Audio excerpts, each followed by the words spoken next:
right, it's working now. Welcome to Coffee with Mildred. I'm Maria Erickson. Coffee with Mildred was designed as an updated way of going and having coffee with your older relatives or friends and hearing stories about the old days. And but I still recommend going and actually doing that with your friends and neighbors and family. This is a program for the Cook County Historical Society. If you like this program, hit the subscribe and like buttons, and you will be notified of new videos that we have coming up because we're always collecting this history. Today, I am with Dolores Saethre, or Saethre, or everybody pronounces it differently. And so, without further ado, I will have my lovely assistant, Amy, is going to move the computer for me because we are in COVID times and wanting to stay 6 feet apart and keep everyone healthy. So here you go. I will check now how that is. See that we can see her beautiful face? Yeah, there you go. All right. Well, thank you, Dolores, for doing this and joining me. Well, I don't know what's going to happen yet. Well, we'll find. I'll let you know in about an hour. Okay. Okay. So, can you tell me about how did you grow up in Cook County? Not really, but most of my life I've lived here. Okay. My father was in the Coast Guard, and he came up here in about 1927 or a little earlier, and I was born in 1931 while they lived here, and then I went to first and second grade here, and then he got transferred. And when he got transferred, he went to Two Rivers, Wisconsin. We were there about a year, and he was transferred to Sheboygan, Wisconsin. We were there for about a year, and he was given a job at Neenah, Wisconsin, and he traveled around teaching the rich people with their yachts on the Lake Winnebago and around between on the locks between Green Bay and Chicago, how to protect them in case there was war or something. So we lived there, and there was hardly any apartments, so it was like we lived in Green Bay, then we moved to Appleton, then we went back to Green Bay to a different school district, and we went back down to Appleton someplace else, because I know that was twice we were in Appleton. Then I couldn't finish fourth grade because of the moving, because from that Appleton we moved back to Green Bay, and we stayed there for another half a year, and he was transferred to Holland, Michigan, put in charge of Holland, Michigan station. And then we were there the rest of my fourth grade, all of my fifth grade, half of the sixth grade when he was transferred to Munising, Michigan. Finished sixth grade there and started seventh grade in Marquette because it was we had to move away from the Coast Guard station, so we moved to Marquette because there's no place to live in Munising. So I started seventh grade in Marquette. Then he was transferred to Duluth, so I spent months in Duluth. Then he was given be in charge of Split Rock, and that was the middle of my seventh grade. And when he got up to Split Rock, I said, I do not want to go to Two Harbors to school. I'd rather go up at Grand Marais because I had two of my sisters living up there. Okay. And I had another one move back here, so there was three sisters up here. I have four. Oh my! And which sisters were those? Well, my oldest sister was about 16 years older than me. That was Myrtle, and she married Paul Berglund. Okay. And the next one was Grace. Grace, she married a man named Stanley Smith. He was from up here. and he was in the Forest Service. I don't know what Paul was. He eventually they went out to California, Paul and Myrtle. But he was related to Mabel Linsku, or Okay. Mabel Berglund, and all the Berglunds up here. He was Okay. a cousin to them. And that was Grace, and then there was Vivian. She married a guy from Tofty or Lutsen someplace. He was a garage mechanic. And they came down to live around Appleton and Nina when we were down there. And he had a bad accident in a garage. He got burned over 3/4 or more of his body. Yeah. And then my dad had the use of Mr. Kimberly of Kimberly Clark paper down in Appleton. It was someplace. And, well, it was on Lake Winnebago. And we took Andy out for a picnic when he got out of the hospital. He was still, you could see the scars on him so bad. Took him out on a boat for a picnic on the yachts. Yeah. And he got 3rd-degree burns again. Oh, no. Yeah, so when he got over that, I think by then they were going out to Washington State. He got a job out there being a mechanic. It was during the war. And my Myrtle's husband went out there to work in the lumber mills of Northern California because his father was out there. And I had a sister, Vivian. Well, Vivian and Andy, they came back, and Vivian worked at East Bay for 30 years, cooked at East Bay Hotel for 30 years. Yeah. And Andy was a mechanic first for, I don't know which was first for, but it was, he worked for 20 years or more for Ed Thorson as a mechanic, keeping all Ed's trucks going. Oh, wow. Yeah, so. And then my sister Theo was closest to me. She got married down in Sheboygan, Wisconsin, to a man from Milwaukee. And he was not a very good man. I mean, he was a good man, but he did things that police got after him. Yeah. You know, and one time he came up here, he brought the family up here. There was only 3, my sister Theo and 2 kids. They came up here, and he got this job with Elliott Meat Company. Yeah. And delivering meat all the way up from Duluth up to Portage. And he just helped himself. Huh.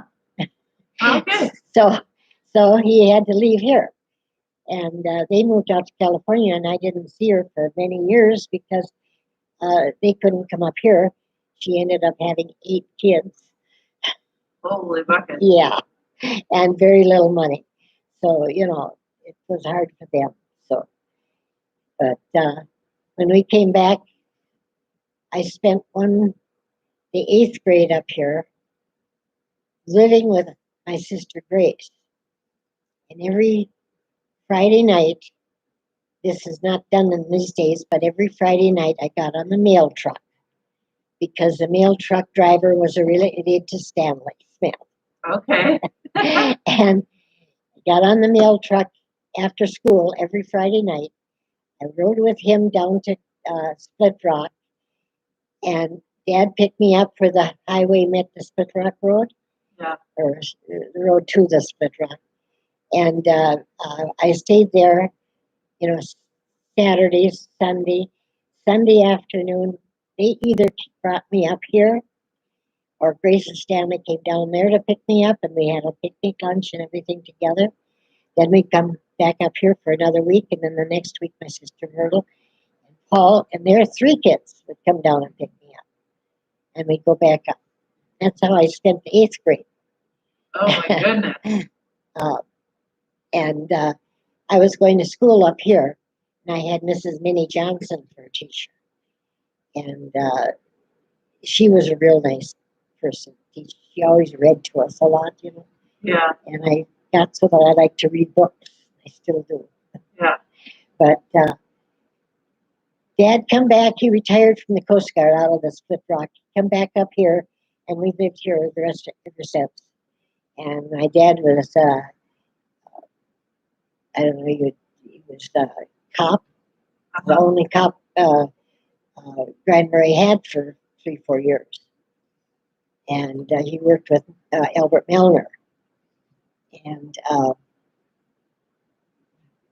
then him and my mother went out west to visit California. And they liked it out there, and my sister was out there, so they stayed out there for a while.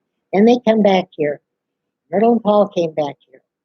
And then they went back out again, and my mother and dad went out there in 1955 or 54. And Dad puttered around and got money, earned some money out there. And his retirement wasn't that much, but they made out. And then we had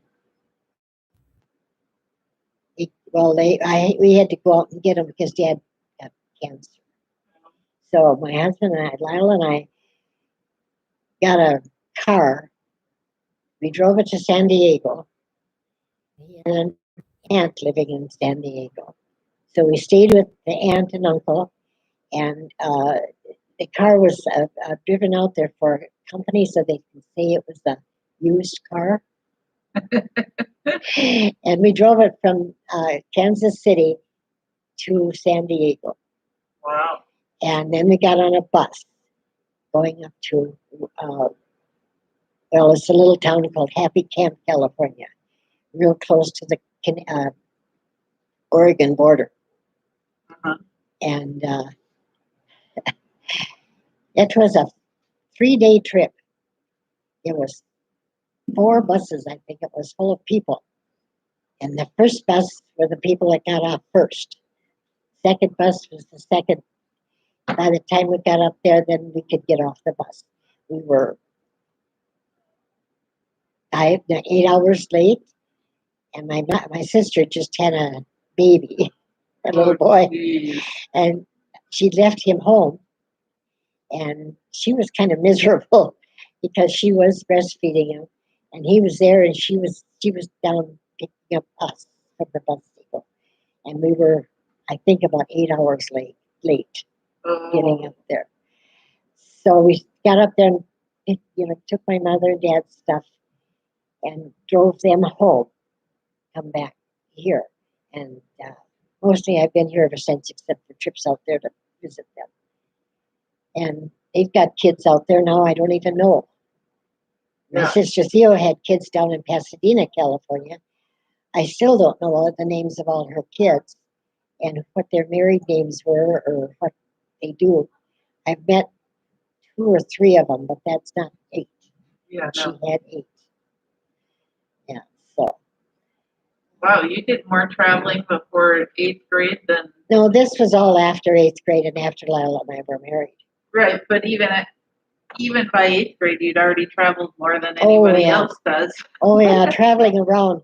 It was one time we were going to have Christmas, and we wanted to come up to Grand Marais for Christmas, and it was rations, and the tires were rationed, and I don't know what all was rationed, and Dad wasn't supposed to have leave, and none of them could come down there because they couldn't afford it. Well, what happened there? All of a sudden, my dad was given leave, and he found some tires that were retrenched and got those put on, and we took off for Grand Marais. And as we drove close to Eau Claire, my sister Vivian and her husband Andy were with us, and Andy was driving the car, and he said, "Oh, that looked like Paul and Myrtle, and it was full of people." And no, they couldn't come. So when we got into Eau Claire, they called. Nobody answered at Paul's house or Myrtle's house, so they called. They called Grace. Nobody answered at Grace's house. So then they called Axel Bergen, who was Paul's father, and Axel said, Oh, we gave them some money and they took off with Grace and Stanley. And Grace and Stanley got some money someplace, and all of them took off in one car, because there was three kids, there was three, four, seven kids, and four adults in one car. Driving, they left at 4 o'clock in the morning. Yeah. Well, we left at 4 o'clock in the morning too, so we met outside of Eau Claire. So right away, Dad said, "Well, call down to the station, have the commander down there tell them we will be back." Because we turned around and went back down to Sheboygan. And we had a Christmas I'll never forget. I don't think my nephews and niece did remember it as much as I did. But it was something else, having 8 kids in the house and what was it, 2, 4, 6 adults. And then Vivian, Grace, and my sister Theo and Bill would come up with their kids. And we could play with all of them. And it was just havoc around there all the time. And they stayed about 3, 4 days. And they went back home then, and we stuck it out the rest of the war. That was something. Wow. So how did you and Larry Wow. Lyle, sorry, how did you and Lyle end up together? Well, I don't know what prompted him, but I worked one summer when I was in the 11th grade. Worked one summer for Joy's department store. And he came in one day and asked me to go to a movie with him. And it was Gone with the Wind movie. That's a long movie. Yes. And I went, and after that, he was here all the time coming down. He had this big truck that he bought from his earnings, because when he was from out of the, I can't say it now. He was in the Merchant Marines. Okay. And he was trained right out of high school, and he made one trip around through the Panama Canal and up the West Coast. It got to Seattle, and war ended. So they said, "You're done." Left him in Seattle. He left the other guys too. Oh. Left everybody in Seattle, and the regular Merchant Marines took their regular guys and left. Oh. And so Lyle got a job working on a cannery boat, and he had to take care of lobster. And he had to wear gloves, because when the lobsters came out of the hot pots full of hot water, they had to hit them like that on a post, and the meat would come out of the skin, or a sharp outer coating. Yeah. And he couldn't take that. And Eleanor, his sister Eleanor, happened to be up there in Cordova, so he went up to visit her, stayed with her for a while, and finally went up to Valdez to get a job. And he heard about a job with, I don't know what company it was, but they were fixing wiring and stuff up in Point Barrow, Alaska, and Barter Island. And he went up there and he worked there. Most of the time it was in the wintertime, because in the summer he'd come down to visit his folks. And he still lived on Maple Hill. And who were his folks? Well, his father was Alfred Saethre. And when Lyle was 7 years old, his father got cancer. He ended up in the Vets Hospital, and he died there. Okay. And I think he was Lyle was probably about 14 then, because he was in there about 7 years, and I know Lyle said he was 7 years old when he went in. Lyle was 7. And so just before that time, Alfred Saethre and Mabel had gotten a divorce.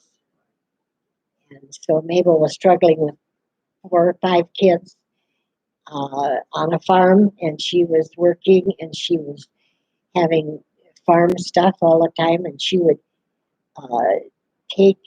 she was born in 1900, November 1900. And this was in 48, 49, 50. Okay. She would, up to that, and she would take this horse and buggy and come downtown and sell butter and eggs, and to keep her going. And then Henry came around, and they got married. And with his salary and hers, they got a little better, but they still were. She was raising kids one after another there for a while, because she had six more after Lyle, or after her family with Lyle.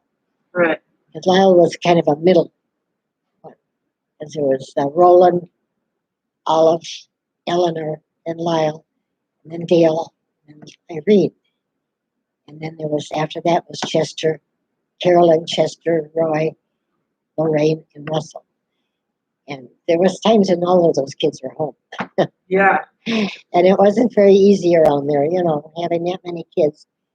3-bedroom house. You had 3, 4 kids in each room, and the parents in each one bedroom. That's kind of hard doing. But they survived. She baked, sold her. I don't know if she sold baking. She worked. She said she worked at for Charlie Johnson's, cleaning the house for them, and she worked as a cook at the school for a long time.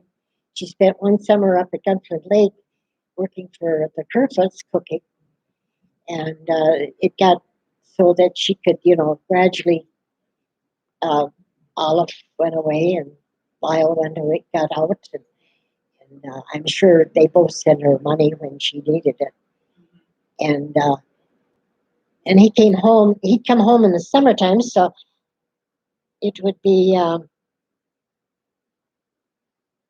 like that was 1948 when we got married. So he was from 45 to 48. He was every winter and stuff. He was up in Alaska, and then he'd come home for a summer, a few months. And it was one of those trips home. He was determined he was going back up to Alaska. Mm-hmm. And so we got married before he went. And so then did he go, or did both of you go, or did you say no? We took this big truck. Oh. It was the biggest truck that the Ford Company made in 1948. Okay. And Lyle came home. He was going to buy a truck, and he was going to drive back up there and use his truck to haul logs or haul stuff, because it could be made into a truck with a back on it or logs on it. And he was going to go back up there. And he never said when he was going. And he stated, so I started school, got through half of my junior year. So you got married when you were 17. 17. Yeah. My sisters were all married 17 or younger. Oh, my. Okay. But their marriages all lasted 50 years. Yeah. And more. Anyway, in the summer of 1948 is when he came. He came home in the spring, and he stayed, got the truck, was hauling logs for Hedstrom's, and he'd come down to school every night after school and pick me up, and it just went on like that until he was going to go to Alaska. And I said, well, I didn't want to, kind of begged him not to go. It was in the middle of the winter. He shouldn't go up there and all that kind of stuff. But he was determined, so I said to him, I'm going to go with you. So we talked to my dad and mother, and they okayed it, because their other daughters all got married when they were that age. And so we got married December 30th, 1948. Wow.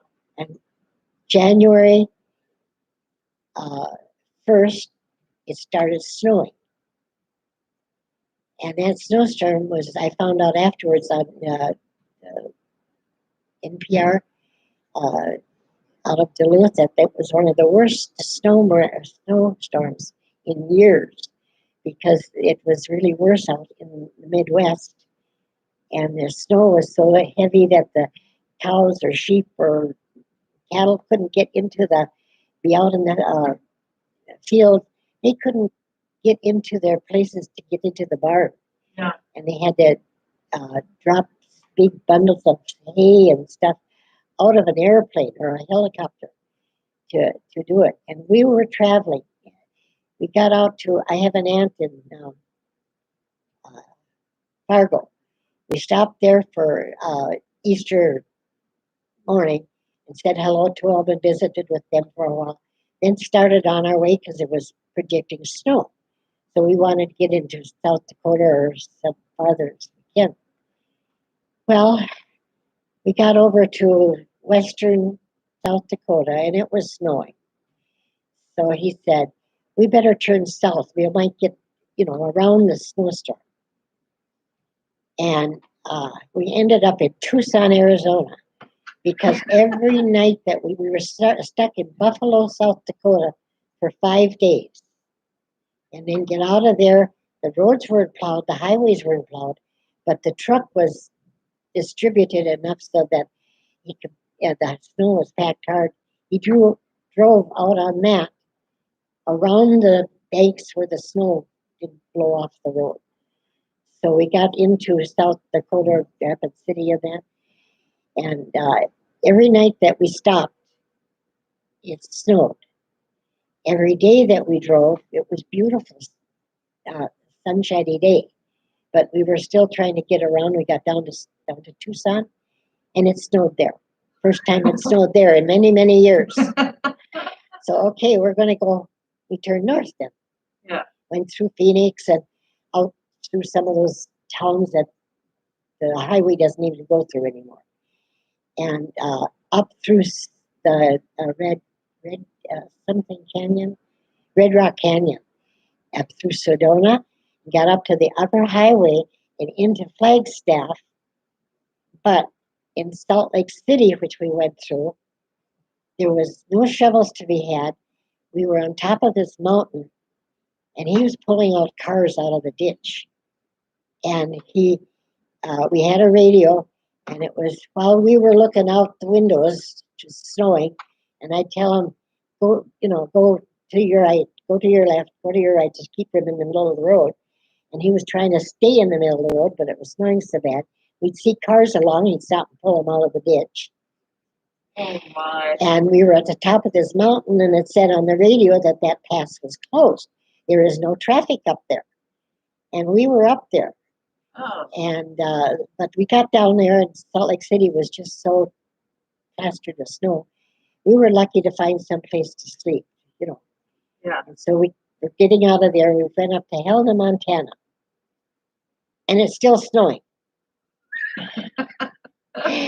And we called my mother and dad. I hadn't been away from them, for years, so I kind of bawled and cried. And he said, "Oh, let's go home." We came home, and it was then that we stayed here the next 50 years. Oh, wow. So we had a lot of excitement, a lot of stuff. We made a trip, just him and I, out to get my parents out to California, which was something. We were in Las Vegas at July 4th. No, July 1st we were in Las Vegas. And that was my birthday, so he said he'd take me out to dinner. But we had been out to dinner every night for a week. And we, on the way back, my dad insisted that we go through the Black Hills so I could see the Mount Rushmore and those things there. And we drove them back, and they stayed here then after that too. And we built a little house in town, still standing over there. And we lived in a little, I guess you'd call it a 3-room house, because it was a cabin or a shack that he had built when he was in 8th grade. He'd bicycle from the house on the farm, you know where that is. Yeah. And a house on the farm over to Hedstrom's, pick up some boards, fit them on the bicycle, and bicycle back to the homestead or the farm there, and built this shack up on the top of almost the top of the hill there. Yeah. And it was still standing there. So when we got married, we started looking for a place to live. And we finally decided the only thing we could really afford, we couldn't afford to buy anything because he didn't have a job Right. and stuff. So he finally got a job with Hedstrom's. And we moved into that 8 by 10, 8 by 12 shack. And no heat. We had a kerosene stove to heat with. No running water for 6 years. And we lived in that house and had, well, our first baby were twins. And Oh, we had a kind of a funny T-shaped house because he had added onto the 8 by 12 shack part out to the back of the house. So we had a kitchen out there and outside bathroom right outside the door there, and two kids, no running water, one baby, two babies, and no running water, diapers to wash and everything. Every night he would go down to the creek down at where the curve is, and that little creek down there, what they called it, Little Devil's Shack. And he got water from that in two 5-gallon cans and a 10-gallon can. And he'd haul it home every night. And when he had to take a bath or wash clothes, he would walk twice, 2 trips. And we did that for almost 6 years. And we were expecting another kid. It would be the third one then, because we'd had Dory in 1950. We owed so much money that Lyle went up to Canada, up to Alaska by himself with Henry Linschool, which was his stepfather. And Henry couldn't get a job up there. I think he was too old. But Lyle got a job for the summer and worked and paid all the bills off. So when he come back, and here I was expecting again, he went to work for Hedstrom's again, and he got a discount on the stuff, and he started building our house. And that's when we got our bigger house. And Lyle had had his cousin Wayne come over with the bulldozer. He dug out a hole in the ground right for in the back because we're going to build our house in back of the little house we lived in. Mhm. Well, he built instead of going back there, he built, I think he had it back there. And he dug it down to shale rock, and the water just poured in there. By the time they decided what to do, it looked like a huge swimming pool. So he put, pipes and got it going out and drained that. That was our basement. And that's how we found water. Yeah. And Lavona was probably 8 years old, and Dory was 6. And then we had Kathy. And Kathy was a colicky little kid, and I had to walk with her all day long. She'd sleep. Most of the night she'd sleep, but during the day, I had to carry her around, pat her back. So she had tummy aches a lot. Oh. And we didn't know what to do. We'd go to a doctor and he didn't know what to do. So we just got through it. Well, she's colicky. Yeah. And when we were building, the 2 girls had to help Lyle hold measuring tapes and those blue strings that you make mark for on the floors. Yeah, the chalk Yeah. string. And at that time, they helped their dad measure out the size of the house and where the rooms were going to be. And my mother-in-law came up and she looked at that place and she looked at it.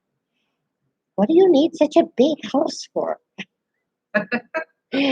So, but we built it and we got 3 bedrooms and a nice basement. And we had, 3 more kids, and we had a nice room down the basement. As one got old enough, he was put down the basement to sleep, but the others had to sleep upstairs. Oh my. So, Well, this seems like a natural end to today. We're out of time, but I will be back and we'll pick up after the house is built with more stories. But thank you so much Oh, thank you. for doing the chat. You get me talking, I can't quit. I kind of was hoping that would be the case. I can have the computer back now, please. Thank you.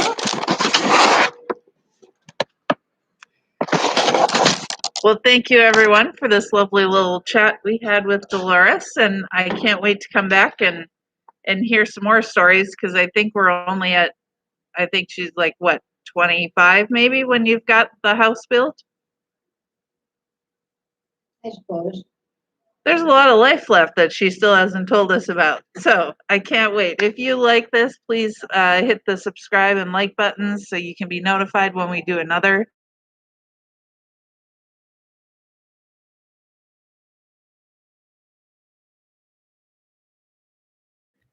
Well, I think your lunch is ready. And that would be I don't know. Oh, my yogurt. My yogurt. You'll find out. Thank you, Maria. Yeah, thank you. See you later. Bye.